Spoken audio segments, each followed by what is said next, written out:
اللہ تعالیٰ نے قرآن کریم کو رمضان میں اتارا، شہر رمضان الذی انزل فیہ القرآن، اور شب قدر میں اتارا، انا انزلناہ فی لیلۃ القدر، شب میں اتارا۔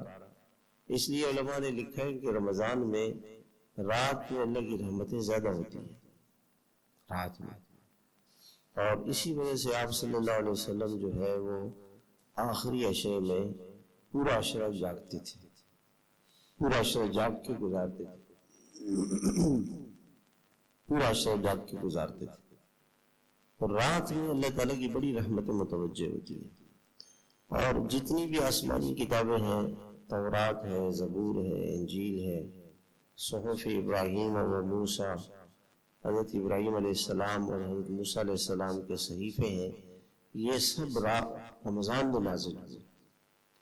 تو رمضان میں قرآن کا بڑا دخل ہے، اور حدیث میں آتا ہے کہ آپ صلی اللہ علیہ وسلم حضرت جبریل تشریف لاتے تھے رمضان میں، اور ایک روایت میں آتا ہے کہ آپ کو قرآن سناتے تھے، اور دوسری روایت میں آتا ہے کہ آپ سے قرآن سنتے تھے۔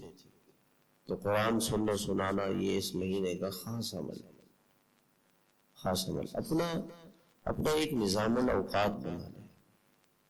سب سے پہلے تو یہ کریں کہ رمضان کو پورا مہینہ فارغ کریں، کہ یہ مہینہ اللہ کے ساتھ مشغولیت کا ہو، بس اللہ میں یہ انسان مشغول ہو۔